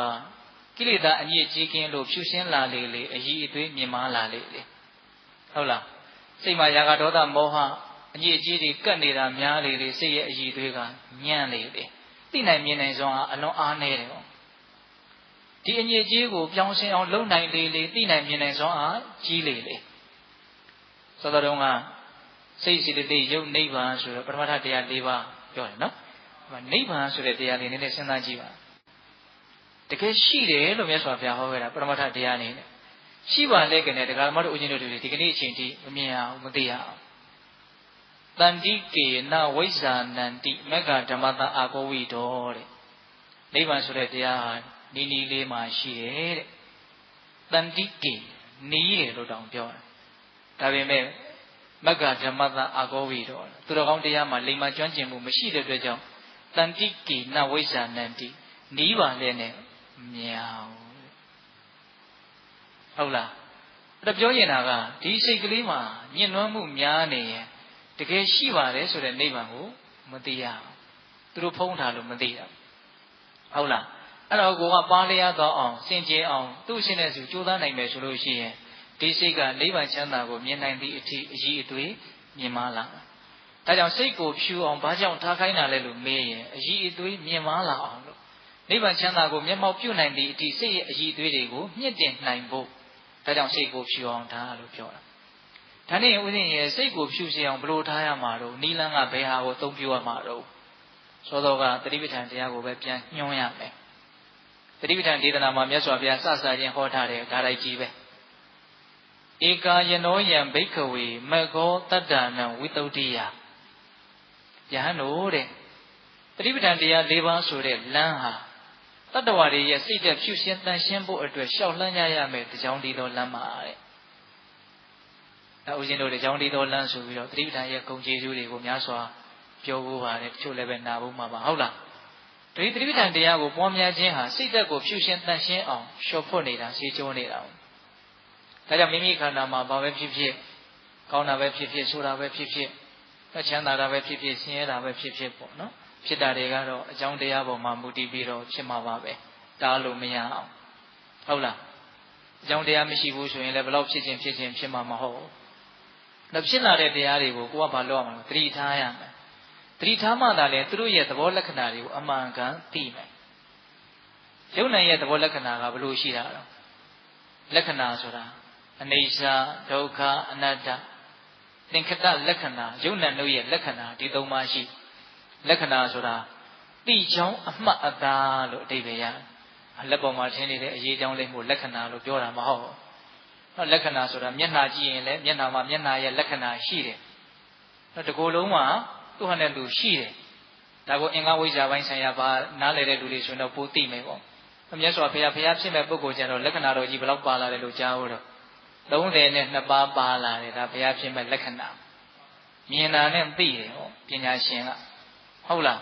အဲ့လိုပဲလူတယောက်မှလည်းပဲသူတော်ကောင်းလက္ခဏာသူရုပ်မှလက္ခဏာရုပ်ပိုင်းဆိုင်ရာမှာထိုက်တဲ့လောက်သူ့ပေါ်လွင်ထင်ရှားနေတာလေးတွေရှိတတ်တယ်သို့တော်ဒါလေးတွေကတိတိကျကျသိဖို့ဆိုတာတော့မလွယ်ဘူးလို့ဦးဇင်းထင်ပါတယ်ဒါပြောနေတာကဘာလို့ဆိုတော့ယုံနာမှာလည်းပဲလက္ခဏာရှိတယ်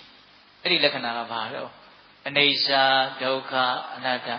ယုံနာမှန်ရင်ဘယ်ယုံနာမှမတည်မြဲကြဘူး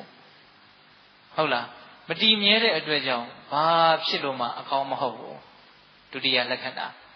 အဲ့လိုမတည်မြဲတာကိုလည်းတည်မြဲအောင်ဘယ်သူမှမလုပ်နိုင်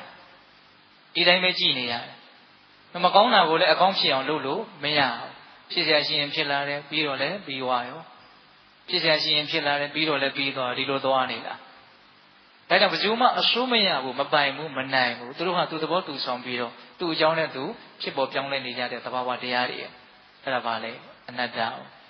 အနိစ္စဒုက္ခအနတ္တယုံ nant တို့ရဲ့လက္ခဏာကိုသိဖို့အတွက်ဒီယုံ nant တွေကိုမလုပ်ရတော့သတိထားရတယ်အဲ့လိုသတိထားတဲ့လုပ်ငန်းကိုသတိပဋ္ဌာန်လုပ်ငန်းဟုတ်ရလားဗျာဒါကြောင့်ပိဿပေါင်းသူတော်ကောင်းတို့အဲ့ဒါလိုမိမိခန္ဓာမှာဖြစ်ပေါ်နေတဲ့သဘာဝတရားတွေကိုသတိထားတဲ့လုပ်ငန်းစဉ်ကိုလောက်ကင်နေခြင်းဒီပင်လေ့ကျင့်နေခြင်းဒီပင်ကိုယ့်ရဲ့စိတ်ကိုဖြူရှင်တန်ရှင်းအောင်ကြိုးစားအားဒါလက်တွေ့လေးနားလည်ဖို့တော့လိုတာပေါ့မိမိခန္ဓာမှာဖြစ်နေတဲ့သဘာဝတရားကိုသတိထားနေတဲ့အခိုက်အတန့်မှာစိတ်ထဲမှာရာဂဒေါသမောဟအညစ်အကြေးဘာမှမတင်ဘူးဆိုတာကိုမသိနိုင်ဘူးလားသိနိုင်တယ်နော်ဒါကြောင့်ပိဿပေါင်းသူတော်ကောင်းတို့စိတ်ကိုဘာကြောင့်ဖြူအောင်ထားခိုင်းတာလဲမဖြူသေးလို့ဆိုတဲ့အဖြေကတစ်မျိုးဖြူရှင်တန်ရှင်းမှစိတ်ရဲ့အရည်အသွေးမြင့်မားလာမှဖြစ်တဲ့အတွက်ကြောင့်စိတ်ရဲ့အရည်အသွေးတွေမြင့်မားလာအောင်စိတ်ကိုဖြူရှင်အောင်ကြိုးစားခိုင်းပါတယ်လို့ဖြေတဲ့အဖြေကတစ်မျိုးသူတို့နှစ်မျိုးလေးပြောလိုက်ရတယ်ပေါ့ဟုတ်လားအေးဒါကြောင့်ပိဿပေါင်းသူတော်ကောင်းတို့မကောင်းမှုရှောင်ကောင်းမှုရှောင်ဖြူအောင်စိတ်ကိုထားဒီအဆုံးအမ၃ချက်တည်အလွန်တရာကျင့်ဝတ်နဲ့နေသောမြတ်စွာဘုရားရဲ့အဆုံးအမဒေသနာအားလုံးတို့ရဲ့အနှစ်ချုပ်လို့မဆိုနိုင်ဘူးလားဆိုနိုင်တယ်အဆူဆူသောဘုရားရှင်ကိုရောမြတ်ကြီးတို့ရဲ့အဆုံးအမလို့ကောမပြောဘူးလားပြောတယ်ဓာတ်ထက်ကောင်းမွန်သောဓာတ်ထက်ပြည့်စုံသောတရားဆိုတာတကယ်တမ်းကမရှိဟုတ်ရဲ့လားဒါကတော့ဦးဇင်းတို့မြတ်ဗုဒ္ဓကြီးအဆုံးအမဆိုတဲ့ခေါင်းစဉ်အောက်မှာဆက်ဆက်ပြီးတော့ပြောလိုက်တဲ့တရားစကားပေါ့နော်နောက်တစ်ပါးကျမ်းနေတော့မြတတိဤအစွမ်းဟုတ်လား တရားကောင်းစဉ်ပေးထားတာကမြတ်ဗုဒ္ဓ၏အဆုံးအမနဲ့တတိဤအစွမ်းလို့ပေးထားတာနော်အဲ့တော့တတိရဲ့အစွမ်းကိုဆက်ပြီးတော့မှတ်သားကြည့်ကြတတိဆိုတာကအပမာဒဆိုတဲ့နာမည်နဲ့သူတော်ကောင်းတရားတွေထဲမှာအမြင့်မြတ်ဆုံးအထွတ်အထိပ်အကြဆုံးတရားပဲဟုတ်တယ်မဟုတ်လားအပမာဒဆိုတဲ့နာမည်နဲ့အလွန်တရာကြီးမားတဲ့ဂုဏ်တွေနဲ့မြတ်စွာဘုရားဂုဏ်ပြုပြီးတော့ဟောထားတာတွေမရှိဘူးလားရှိရနော်အပမာဒဆိုကုန်းတော်တွေရဲ့ခြေရာတွေထဲမှာစင်ခြေရာကိုအကြီးဆုံးလို့ဆိုရတယ်တဲ့ဘယ်ကုန်းတော်ရဲ့ခြေရာမျိုးကိုမဆိုစင်ခြေရာတွေကိုထည့်ကြည့်လိုက်ရင်အကျုံးဝင်သွားသူတို့ကသေးတာဟုတ်လားစင်ခြေရာတွေအကြီးကျယ်ဆုံးအဲ့လိုပဲသူတော်ကောင်းတရားတွေထဲမှာအပမာဒဆိုတဲ့တတိတရားတွေအကြီးကျယ်ဆုံးဘယ်သူတော်ကောင်းတရားပဲဖြစ်ဖြစ်အပမာဒတွေကိုထည့်လိုက်ရင်အကျုံးဝင်သွားဒါကြောင့်လည်းပဲဦးဇင်းတို့တရားဒေသနာတွေထဲမှာယေကေစီကုသလာဓမ္မာသဗ္ဗေတိအပမာဒမူလကံအလုံးစုံသောကောင်းမြတ်မှုတွေဟာအပမာဒဆိုတဲ့တတိတရားကိုအကြောင်းခံပြီးမှဖြစ်ရတာတဲ့အပမာဒဆိုတဲ့တတိမရှိရင်သီလလည်းမရှိနိုင်ဘူးသမာဓိလည်းမရှိနိုင်ဘူးပညာလည်းမရှိနိုင်သီလသမာဓိပညာမှမရှိဘူးဆိုရင်သူတော်ကောင်းတရားဘာမှမရှိတော့ဘူးလို့ဆိုရမရဘူးလားဟုတ်တယ်တတိအရေးမကြီးဘူးလားရှိရနော်တတိရဲ့ဂုံရည်တတိရဲ့စွမ်းရည်အစွမ်းတတ္တိတွေဟာအလွန်တရာမှကြီးကျယ်များပြားတဲ့အတွက်ကြောင့်ကိုယ်အောင်ပြောဖို့ဆိုတာမဖြစ်နိုင်ဘူးလို့ပဲဆိုရမယ်အလွန်များပြားတဲ့တတိရဲ့စွမ်းရည်တွေကဒီကနေ့၃ချက်ပြောမယ်နော်တတိရဲ့စွမ်းရည်တတိ၃ချက်မြတ်ဗုဒ္ဓရဲ့အဆုံးအမကဘယ်နှချက်ပြောတာ၃ချက်တတိရဲ့စွမ်းရည်တတိ၃ချက်သည်မြတ်ဗုဒ္ဓရဲ့အဆုံးအမဩဝါဒအနှစ်ချုပ်၃ချက်နဲ့ဆက်ဆက်ပြီးတော့ပြောမှဖြစ်တဲ့အတွက်ကြောင့်ပိဋကတို့ပို့ပြီးတော့မှတ်သားရတာလွယ်ကူမယ်ဟုတ်လားသောတော်ကမြတ်စွာဘုရားရဲ့အဆုံးအမအနှစ်ချုပ်၃ချက်ကမကောင်းမှုရှောင်ကောင်းမှုဆောင်ဖြူအောင်စိတ်ကိုထားမကောင်းမှုရှောင်ဖို့ဘာကြောင့်တိုက်တွန်းတာလဲဆင်းရဲမှာဆိုလို့ကောင်းမှုဆောင်ဖို့ဘာကြောင့်တိုက်တွန်းတာလဲချမ်းသာစေခြင်းလို့စိတ်ကိုဖြူစင်အောင်ဘာကြောင့်ကြိုးစားခိုင်းတာလဲစိတ်အည်တွေမြင်မှလာဖို့အဲ့လိုပိဋကတို့နာယူလိုက်ရတဲ့အခါမှာစိတ်ထဲမှာကိုယ်တိုင်းတာလေးနဲ့ကိုတော့မကောင်းမှုတော့ငါရှောင်ဖို့ရှောင်မှဖြစ်မယ်ရှောင်ဖို့ငါကြိုးစားမယ်ကောင်းမှုကိုတော့ငါဆောင်မှဖြစ်မယ်နော်စိတ်ကိုတော့ဖြူအောင်တတ်နိုင်တယ်များငါကြိုးစားမယ်ဆိုတဲ့စိတ်ကူးလေးတွေလူတိုင်းမှာဖြစ်မယ်လို့ဦးဇင်းထင်ပါတယ်ဆိုဆင်းရဲဒုက္ခကိုလူတိုင်းကြောက်ကြတာပဲလေချမ်းသာဒုက္ခကိုလူတိုင်းလိုချင်ကြတာပဲစိတ်ရဲ့အည်အသွေးကိုလူတိုင်းမြင်မှချင်ကြတာပဲအဲ့လိုမျိုးမကောင်းမှုကိုရှောင်ကျင်လိုစိတ်ကောင်းမှုကိုဆောင်ထားလိုစိတ်စိတ်ကိုဖြူအောင်ကြိုးစားလိုစိတ်ရှိတယ်ဆိုရင်မဖြစ်မနေအာကိုအာရပြုရမယ်တရားကတော့တတိပဲတတိရဲ့စွမ်းရည်တတိ၃ပါးကိုပိဋကပေါင်းသူတော်တို့ထိုက်တဲ့လောက်တော့ရိပ်မိသွားမယ်လို့ဦးဇင်းထင်နံပါတ်1တတိရဲ့စွမ်းရည်တတိဘာလဲဆိုရင်တတိထားနေခြင်းအပြင်မကောင်းမှုကိုရှောင်မိသားဖြစ်တယ်တတိဆိုတဲ့အပမာဒတရားသည်မိမိတဏ္ဍာကိုမကောင်းမှုတွေဝင်ရောက်နှိပ်စက်ဖို့အခွင့်မသာအောင်မကောင်းမှုကိုဝင်မလာဖို့အတွက်ကာကွယ်နိုင်တဲ့တားဆီးနိုင်တဲ့စွမ်းရည်တတိအပြည့်အဝရှိတယ်။ဒါကဓမ္မတော်ဦးဇင်းတို့ရဲ့စိတ်ကလေးဘေးကင်းဖို့လုံခြုံဖို့ချမ်းသာဖို့အတွက်အကုသိုလ်တွေဝင်ပြီးတော့မနှိပ်စက်ဖို့အတွက်တတိကအလုံးစုံဆုံးကာကွယ်ရေးတာဝန်ကိုယူနိုင်တယ်။ဒါတတိရဲ့နံပါတ်1အစွမ်းပဲ။ဒါကြောင့်တတိဒီဘလို့အစွမ်းရှိလဲလို့မေးရင်မကောင်းမှုကိုရှောင်ကျဉ်ပေးတဲ့အစွမ်းရှိတယ်။မကောင်းမှုကိုတားဆီးပေးတဲ့အစွမ်းရှိတယ်ဆိုရင်တော့ပို့ပြီးတော့စကားလေးချောမယ်ပေါ့။မကောင်းမှုကိုတားဆီးလိုက်ခြင်းအဖြစ်မကောင်းမှုကိုရှောင်ကျဉ်ပြီးသားဖြစ်သွားတယ်လို့မဆိုနိုင်ဘူးလားဆိုနိုင်တယ်ဒါကြောင့်မကောင်းမှုကိုရှောင်ကျဉ်နေဆိုရင်နံပါတ်1သတိကိုအားကိုးရမယ်ဒါကြောင့်သတိရဲ့စွမ်းရည်တတိနံပါတ်1ပြောပါဆိုရင်မကောင်းမှုကိုကာကွယ်တားဆီးပေးပါလေအမကိုးလိုက်ဘူးလားကိုးလိုက်တယ်နော်ကိုယ်ခန္ဓာမှာဖြစ်နေတဲ့သဘာဝတရားတွေရဲ့ပုံမှာသတိထားနေတဲ့အခြေအနေမှာမကောင်းမှုဝင်မလာနိုင်ဘူးဆိုတာကိုလက်တွေ့သိအောင်နားလည်အောင်ကြိုးစားရင်းဖြင့်ဒီအဆုံးအမလေးကိုကိုယ့်ရဲ့စိတ်ထဲမှာပြည့်ပြည့်ဝဝလက်ခံနိုင်အောင်ကြိုးစားရမယ်။သဘောပေါက်လားဦးဇင်းပြောတာ။ဒါနံပါတ်1သတိရဲ့စွမ်းပေါ့။နောက်နံပါတ်2သတိရဲ့စွမ်းကဘာလဲဆိုတော့ကောင်းမှုကိုဆောင်မိသားဖြစ်သွားစေတယ်။သတိထားခြင်းအဖြစ်တတိရှိလို့ရှိရင်ကုသိုလ်ကောင်းမှုတွေဟာတဖြည်းဖြည်းနဲ့မိမိတဏ္ဍာမှာပြည့်စုံလာတယ်။အဲဆိုဘုရားဘယ်လောက်ထိဟောထားလဲဆိုရင်ဦးဇင်းတို့တန်ရုပ်ပါဠိတော်မှာဟောထားလေးတစ်ခုရှိတယ်။အထက်မိုးကောင်းငင်မှာ၄မျိုးစုံတိုက်တယ်တဲ့အရှိလေးနောက်လေးတောင်လေးမြောက်လေးလေချမ်းလေနုလေဘူးလေအေးအစုံတိုက်လေတဲ့ထက်မိုးကောင်းငယ်ပါ အဲ့လိုပဲသတိပဋ္ဌာန်တရားပွားများနေတဲ့ပုဂ္ဂိုလ်တယောက်မိမိခန္ဓာမှာဖြစ်နေတာကိုသိထားပြီးတော့နေလိနေထားရှိတဲ့ပုဂ္ဂိုလ်တယောက်သူ့ရဲ့တန်တာမှာသမဗ္ဗရံတရား၄ပါးဣတိပတ်တရား၄ပါးဣန္ဒြေ၅ပါးဘိုလ်၅ပါးဘုဇင်9ပါးမဂ္ဂင်10ပါးသတိပဋ္ဌာန်တရား၄ပါးပါအပါဝင်ဆိုရင်ဘောဓိပက္ခိယတရား39ပါးရှုံသွားတယ်နော်အဲ့ဒီဘောဓိပက္ခိယတရား39ပါးသည်သတိပဋ္ဌာန်တရားပွားများနေတဲ့ပုဂ္ဂိုလ်သတိထားပြီးတော့နေတဲ့ပုဂ္ဂိုလ်ရဲ့တန်တာမှာအလို့လို့ပြည့်စုံလာမယ်ဟောဘောဓိပက္ခိယတရားဆိုတာကသူတော်ကောင်းတရားအလုံးတို့ရဲ့အနှစ်ချုပ်လို့မဆိုနိုင်ဘူးလားဆိုနိုင်နော်အဲ့ဒီမြင့်မြတ်တဲ့တန်ဖိုးကြီးမားတဲ့ဒီသူတော်ကောင်းတရားတွေဟာသတိထားနေခြင်းအပြင်ဒကာမတို့ဦးဇင်းတို့ရဲ့တန်တာမှာပြည့်စုံလာမယ်ဒါကြောင့်သတိရှိခြင်းအပြင်နံပါတ်1စွမ်းရည်တတ္တိကိုပြောပါဆိုရင်ကောင်းမှုတွေပြည့်စုံလာမယ်ကောင်းမှုကိုပြည့်စုံအောင်သတိကဆောင်ရွက်ပေးမယ်ကုသိုလ်ကောင်းမှုဆောင်ခြင်းနဲ့ဆိုရင်သတိမပါလို့မရသတိမပါရင်ဘယ်ကုသိုလ်မှမဖြစ်နိုင်သတိပါရင်တော့ဘယ်ကုသိုလ်ပဲဖြစ်နိုင်တယ်ဒါကြောင့်ပိဋကပေါင်းတို့ဟောသတိရဲ့စွမ်းရည်တတ္တိနံပါတ်1ကုသိုလ်ကောင်းမှုကိုပြည့်စုံစေတယ်အဲ့ဒါကိုဦးဇင်းတို့လွယ်လွယ်လေးပို့ပြီးတော့ဆွဲရအောင်မှတ်ခြင်းလေဆိုရင်တော့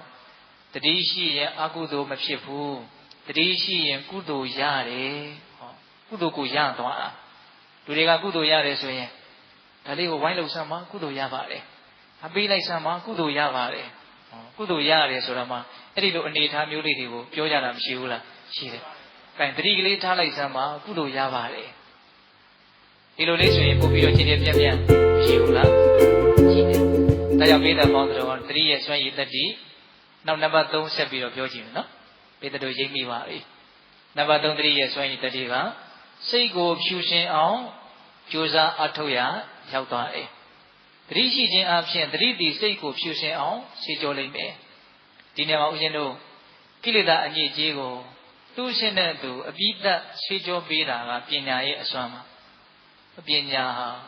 တန်ရှင်းစင်ကြယ်လေးတယ်ဒါပေမဲ့ခက်တာကအဲ့ဒီပညာဆိုတာကသတိနဲ့ကင်းပြီးတော့မဖြစ်ဘူးဟုတ်ရဲ့လား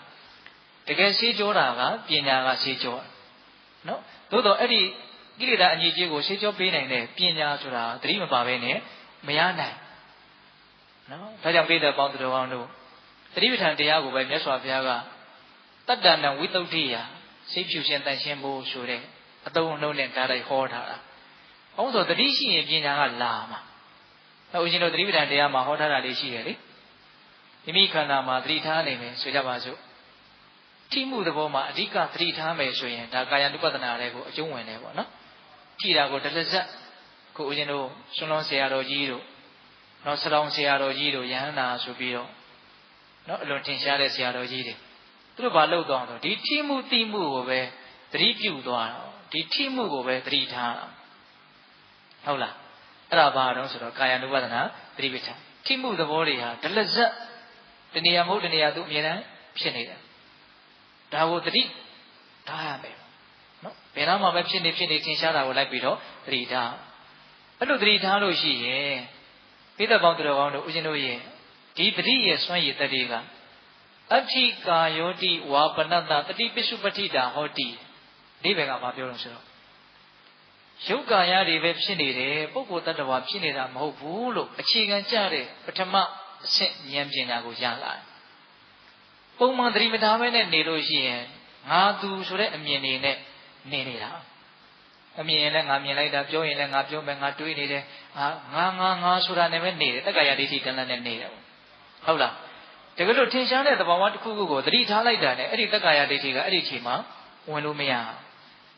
။ဘာလို့ဆိုအဲ့ဒါဟာငါလည်းမဟုတ်ဘူးသူလည်းမဟုတ်ငါဆိုတဲ့အမြင်ကြောက်တယ်။အဋ္ဌိကာယောတိယုတ်ကာယပဲရှိနေတယ်။ငါသူမရှိဘူးဆိုတာကိုတခါတည်းကန့်ထုတ်လိုက်တယ်။ဟုတ်လား။အဋ္ဌိကာယောတိဝါပနတ္တတတိပိစုပဋ္ဌိတာဟောတိယုတ်ကာယပဲဖြစ်နေတယ်ဆိုတဲ့အတိကလေးတတိကလေးအဲ့ဒီချိန်မှာဖြစ်လာတယ်။အဲ့ဒီတတိကဘာဖြစ်တုံးဆိုတော့ယာဝဒေဝညာဏပတ္တာယယာဝပဋိတ္တိမတ္တာယအနိတ္တိဒောသဝိရတိနသကိဉ္စီလောကေဥပါရိယတိဒီပါဠိလေးတွေကအလွန်တရာမှသတိပဋ္ဌာန်တရားပေါ်များတဲ့ပုဂ္ဂိုလ်တွေအတွက်အတက်เสียကောင်းတယ်ပေါ့ယာဝဒေဝညာဏမတ္တာယအဲ့ဒီတတိဟာတဲ့အစစ်စစ်ဉာဏ်ပညာတွေတိုးပွားသွားဖို့ရာအလို့ငါဖြစ်တယ်တဲ့ဉာဏ်တွေအစစ်စစ်မြင့်မားသွားဖို့အဲ့ဒီတတိကအကြောင်းခံပဲ ဇာဝတေဝပဋိတတိမတ္တာရတယ်နောက်ထပ်တတိတွေအားကောင်းလာဖို့အတွက်အကြောင်းဖြစ်တယ်တတိထားမှတတိကောင်းမှဒါပြောတာတတိမကောင်းပါဘူးကွာတရားမှတ်ရတာလဲစိတ်တွေကလွင့်နေတာတတိတွေကိုထက်ထက်ဖြစ်အောင်လုပ်ပါများမှနောက်တတိတွေကအားကောင်းလာအောင်ရှိတတိကိုထားမှနောက်တတိတွေအားကောင်းလာမှာဟုတ်ရဲ့လားအဲ့လိုဆိုရင်ဘာဆက်ဖြစ်လာမလို့ဇာဝတေဝဉာဏပတ္တယပဋိတတိမတ္တယအနိတ္တိဒောသဝိရတိနာသကိဉ္စီလောကေဥပါရိယတိဟောဒီလောကကြီးမှာဘာကိုမှမမီတွေ့ပဲနဲ့ဘယ်ရာကိုမှမစွဲလမ်းပဲနဲ့လွတ်လပ်ပေါ့ပါပါအေးချမ်းအဲ့ဒီပုဂ္ဂိုလ်နေနိုင်တယ်တဲ့တတိယစွမ်းရည်တတိဟုတ်လားဒါကြောင့်ပိဿပေါင်းသူတော်ကောင်းတို့တတိရှိနေခြင်းအပြင်စိတ်ကိုဖြူရှင်တန်ရှင်းအောင်ကြိုးစားအထောက်ပေးတာဖြစ်နေတယ်ဟုတ်လားစိတ်ကိုဖြူရှင်တန်ရှင်းအောင်ကြိုးစားအထောက်ရတယ်မကပဲနဲ့အလွန်မြင့်မြတ်တန်ရှင်းစင်ကြယ်တဲ့သဘာဝတရားတွေပါစက်တိုက်ကြီးဖြစ်မသွားဘူးလားဖြစ်သွားတယ်ဒါကြောင့်ဦးဇင်းတို့ပိဿပေါင်းသူတော်ကောင်းတို့တတိယစွမ်းရည်တတိဘယ်နှမျိုးတော့၃မျိုးအကုသိုလ်တွေမကောင်းမှုတွေဝင်ရောက်နှိပ်စက်ဖို့အခွင့်မသာအောင်တတိဟာကာကွယ်တားဆီးပေးတယ်တတိရှိနေခြင်းအပြင်ကုသိုလ်ကောင်းမှုတွေဟာပြည့်စုံလာမယ်တတိရှိနေခြင်းအပြင်မိမိရဲ့စိတ်ဓာတ်ဟာဖြူရှင်တန်ရှင်းနေတယ်မြတ်စွာဘုရားရဲ့အဆုံးအမတွေကိုအလုံးလိုက်နာရရောက်မနေဘူးလားကြားတယ်နော်ဒါကြောင့်မြတ်ဗုဒ္ဓရဲ့အဆုံးအမဘုရားအဆူဆူတို့ရဲ့အဆုံးအမကိုလိုက်နာခြင်းနဲ့ဆိုရင်တတိမပါလို့မရဘူးတတိထားနေခြင်းအပြင်မြတ်စွာဘုရားရဲ့အဆုံးအမတွေကိုငါတို့လိုက်နာခြင်းသုံးနေတယ်လို့ဒီလိုနားလည်လို့မရဘူးလားရတယ်ဒါကြောင့်ပဲဒီတတိကိုမြတ်စွာဘုရားကအပမာဒဆိုတဲ့အသုံးနှုန်းလေးနဲ့အပမာဒေနတမ္ပါဒေထနေတိုင်းအဲ့ဒါလိုကြားဘူးပါလေခြေစည်းအင်းမြေမှာခြေထောက်တော်ကိုရေဆေးပြီးတိုင်းဒုံလဘတရား၅ပါးကိုဟောပြီးတဲ့နောက်မှာဒီအပမဒေနတမ္ပါဒေထဆိုတာကိုဟောတယ်နေတိုင်းဒီအဆုံးအမကိုပေးတယ်တဲ့မနေ့တုန်းကပေးပြီးသားတနေ့ကပေးပြီးသားဒီနေ့တော့မပေးတော့ဘူးလို့အဲ့လိုရဲ့မရှိဘူးတဲ့ဒါကွာစပြီးတော့ဘလောက်လေးနဲ့နေတယ်လဲဆိုတာမသိနိုင်ဘူးလားဒါကြောင့်ဦးဇင်းတို့ရှေးတုန်းကပညာရှိသူတော်ကောင်းကြီးတွေကသီလပေးပြီးရင်တရားဓမ္မတွေကိုဗာပြောတော့အပမဒေနတမ္ပါဒေထအဆုံးအမအားလုံးတို့ရဲ့အနှစ်ချုပ်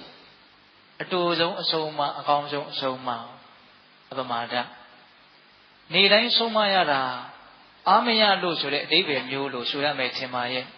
နောက်ဆုံးပြိဋိဘံသံဃာနည်းပစ္စည်းမဝဆနနောက်ဆုံးစကားဆိုပြီးတော့လည်းဗာပြောသွားဒီအပမဒေနတမ္ပါဒေထပဲပြောသွားတာပဲအဲ့ဒီမှာတော့ဦးဇင်းတို့ဝေယဓမ္မသင်္ခါရဆိုတဲ့စကားလုံးလေးတော့ပါသေးတယ်ပေါ့ဝေယဓမ္မသင်္ခါရပြောတာတော့အဲ့ဒါသင်္ခါရတရားတွေဟာဘယ်သင်္ခါရတရားမှတည်မြဲနေတာမဟုတ်ဘူးလို့ပြောတာသင်္ခါရလို့ပြောလိုက်ရင်လည်းစိတ်ကဘေးရအရာတွေကိုသွားပြီးတော့တွေးမိမှဆိုရတယ်အဓိကသဘောပေါက်ဖို့ရကသင်္ခါရဆိုတာကိုယ်ခန္ဓာကိုယ်ကြီးလို့သဘောပေါက်ရပါဆိုလိုတာကကိုယ့်ရဲ့ခန္ဓာမှာဘလို့သဘာဝတွေပဲဖြစ်လာစိတ်ပိုင်းဆိုင်ရာရုပ်ပိုင်းဆိုင်ရာဘာပဲဖြစ်ပါဖြစ်ချင်တာဖြစ်ပါစေဖြစ်လာတဲ့တရားဘယ်တရားမှမတည်မြဲဘူးလို့သိရမှာဝေယဓမ္မသင်္ခါရဆိုတာအဲ့ဒါပဲဘာဖြစ်ချင်တာဖြစ်တော့ဖြစ်တာပဲဒါပေမဲ့ဘယ်အရာမှတည်မြဲနေတာမဟုတ်မြင်တာလည်းမြင်ပြီးတယ်ကြားတာလည်းကြားပြီးတယ်နောက်ထပ်မြင်တာနောက်ထပ်ကြားတာရှိမယ်အဲ့ဒါလည်းတည်နေတာမဟုတ်သူလည်းပြီးသွားတာပဲတလဆက်ဖြစ်ပေါ်မှုကအလွန်မြန်ဆန်တဲ့အရှိန်အဟုန်နဲ့အစားထုတ်ပြီးဖြစ်တဲ့အတွက်ကြောင့်တရားဓမ္မတို့ဦးဇင်းတို့တွေကတော့အမြဲတမ်းရှိနေတယ်လို့ထင်တယ်တကယ်တော့အမြဲကဘာမှမရှိဘူးနိဗ္ဗာန်ချမ်းသာပဲရှိတယ်ဟုတ်လားသင်္ခါရတရားဘေးသင်္ခါရတရားမှာအမြဲမရှိဘူးနော်အကြောင်းတိုက်ဆိုင်လို့ဖြစ်လာတယ်ပြီးတော့ကြောက်ွယ်သွားရှိတော့ဒါသူတို့ရဲ့သဘာဝဟုတ်လားအဲ့ဒါလိုသင်္ခါရတရားတို့ရဲ့မတည်မြဲပုံကိုကောင်းကောင်းနားလည်အောင်ကြိုးစားခြင်းဖြင့်အပမဒါဆိုတဲ့တတိတရားလက်ကင်ထားပြီးတော့သူတော်ကောင်းတရားကိုပြည့်စုံအောင်ကြိုးစားရမယ်နိဗ္ဗာန်ချမ်းသာကိုမျက်မှောက်ပြုနိုင်အောင်ကြိုးစားရမယ်ဆိုပြီးတော့ဒါမြတ်စွာဘုရားပစ္စည်းမဝဆနနောက်ဆုံးစကားကိုအမိန့်ရှိပြီးတော့တိဋ္ဌိပံဆံသွားတာဒါဒီကနေ့ဦးဇင်းပြောတဲ့တရားစကားတွေပိဋကပေါင်းသူတော်ကောင်းတို့မကြားဘူးတဲ့စကားအကြောင်းအရာဘာမှမပါဘူးအကုန်ကြားဘူးပြီးသားဒါပေမဲ့လို့အလွန်မှစဉ်းစားကြရကောင်းတဲ့မမေ့တဲ့အဆုံးအမတွေလို့ဦးဇင်းတို့ထင်ပါတယ်ဟုတ်လားဒါကြောင့်ဒီကနေ့မြတ်ဗုဒ္ဓ၏အဆုံးအမနဲ့တတိဤအစွမ်းဆိုပြီးတော့တရားကောင်းစဉ်လေးပေးပြီးတော့ပိဋကတို့ကိုတဏှာကြီးလောက်ဦးဇင်းတို့တရားစကားပြောပါတယ်နော်လက်ပြောခဲ့တဲ့စကားတွေကိုအကုန်လုံးပြန်ပြီးတော့အနှစ်ချုပ်ကြည့်မယ်နော် မြတ်ဗုဒ္ဓဤအဆုံးအမဆိုတဲ့ခေါင်းစဉ်အောက်မှာအဆုံးအမဘယ်နှချက်ပြောကြတော့များ၃ချက်မကောင်းမှုရှောင်ကောင်းမှုဆောင်ဖြူအောင်ရှိကိုထားမကောင်းမှုကိုရှောင်ဖို့ဘာကြောင့်ဘုရားအဆူဆူတားမြစ်တော်မူခဲ့တာလဲဗျာဆင်းရဲမှာဆိုလို့ဟုတ်ပြီနော်ကောင်းမှုကိုဆောင်ကြဖို့အမြဲတစေပြုလုပ်ကြဖို့ဘာကြောင့်ဘုရားအဆူဆူတိုက်တွန်းခဲ့တာတော့မေးရင်ချမ်းသာစေခြင်းလို့ဟုတ်ရလားစိတ်ကိုဖြူအောင်ထားရမယ်လို့ဘာကြောင့်ဆုံးမတော်မူခဲ့တာလဲလို့မေးရင်တော့စိတ်ရဲ့အရှိအသွေးတွေမြင့်မားလာဖို့လွယ်လွယ်ဖြစ်ခြင်းနဲ့ဆိုရင်တော့မဖြူသေးလို့မို့ဖြူအောင်ကြိုးစားခိုင်းတာဟုတ်လားအဲ့ဒါလို့ဆိုရင်ဦးဇင်းတို့ပေးတဲ့ပေါင်းသူတော်တို့မကောင်းမှုကိုလည်းရှောင်ပြီးသားဖြစ်အောင်ကောင်းမှုကိုလည်းဆောင်ပြီးသားဖြစ်အောင်စိတ်ကိုလည်းပဲဖြူစင်အောင်ကြိုးစားပြီးသားဖြစ်အောင်ဘယ်တရားကိုအားကိုးကြမလို့တတိဆိုတဲ့အပမဒတရားကိုအားကိုးကြရမယ်ဟုတ်လားတတိထားနေခြင်းအပြင်မကောင်းမှုကိုဒါစီပြီးသားဖြစ်တယ်ကောင်းမှုကိုဆောင်ရွက်ပြီးသားဖြစ်တယ်စိတ်ကိုဖြူအောင်ထားပြီးသားဖြစ်တယ်အဲ့ဒါသိပင်နဲ့တတိရဲ့အစွမ်းတတိလို့မဆိုနိုင်ဘူးလားဗျာဆိုနိုင်တယ်မြတ်ဗုဒ္ဓဤအဆုံးအမနဲ့တတိဤအစွမ်းနဲ့ဒါကြောင့်ပိဋကပေါင်းသူတော်တို့သည်တတိတရားအပမဒတရားလက်ကင်ထားပြီးတော့မကောင်းမှုကိုရှောင်နိုင်ကြတယ်ကောင်းမှုကိုရှောင်နိုင်ကြတယ်စိတ်ကိုဖြူအောင်ထားနိုင်ကြတယ်မကောင်းမှုကိုရှောင်တယ်ဆိုရင်ဆင်းရဲဒုက္ခကိုလည်းရှောင်ရရောက်တယ်လို့တစ်ဆက်တည်းတွဲပြီးတော့နားလည်ရမှာနော်ကောင်းမှုကိုရှောင်တယ်ဆိုရင်ချမ်းသာဒုက္ခဖြစ်ပေါ်အောင်ကြိုးစားနေရရောက်တယ်လို့တစ်ဆက်တည်းအကြောင်းအကျိုးဆက်ပြီးတော့နားလည်ရမှာနော်အေးအဲ့လိုမျိုးမဆင်းရဲအောင်ချမ်းသာအောင်စိတ်ကိုဖြူစင်အောင်ကြိုးစားခြင်းဖြင့်နိဗ္ဗာန်ချမ်းသာကိုမျက်မှောက်ပြုနိုင်သည်ဒီစိတ်ရဲ့အည်သွေးတွေမြင့်မားအောင်ဟုတ်လားမကောင်းမှုရှောင်နိုင်ကြတဲ့ကောင်းမှုဆောင်နိုင်ကြတဲ့စိတ်ကိုဖြူအောင်ထားနိုင်ကြတဲ့သူတော်ကောင်းတွေဖြစ်ကြပါစေလို့ဦးဇင်းတို့ဆန္ဒပြုပြီးတော့မေတ္တာပို့ရင်းဖြင့်ဒီကနေ့တနေ့တာနော်တရား၃ချိန်ဟောတယ်နော်မေတ္တာပို့ပြီးတော့အဆုံးသတ်ကြရအောင်ဟုတ်လားဘဝတုသဗ္ဗမင်္ဂလရက္ခန္တုသဗ္ဗဒေဝတာသဗ္ဗဗုဒ္ဓနုဝဝေနတရာဒုက္ခိဝန္တုတိဘဝတုသဗ္ဗမင်္ဂလရက္ခန္တုသဗ္ဗဒေဝတာသဗ္ဗဓမ္မနုဝဝေနတရာဒုက္ခိဝန္တုတိဘဝတုသဗ္ဗမင်္ဂလရက္ခန္တုသဗ္ဗဒေဝတာသဗ္ဗသံဃာနုဝဝေနတရာဒုက္ခိဝန္တုတိ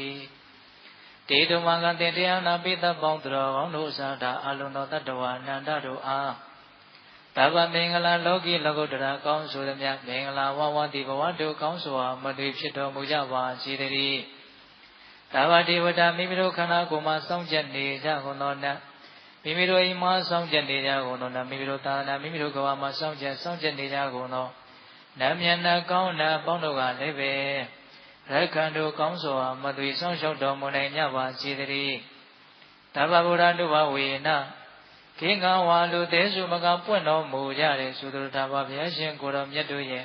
တကူတည်စွာအာနုဘော်တော်တို့ရောက်၎င်းသဗ္ဗဓမ္မနုဘဝေနမေလီရန်ဖူလီရန်နိဗ္ဗာန်ပြည့်တည်စွာသောစေတသောတရားတော်မြတ်တို့ရဲ့တကူတည်စွာအာနုဘော်တော်တို့ရောက်၎င်းသဗ္ဗသံဃာနုဘဝေန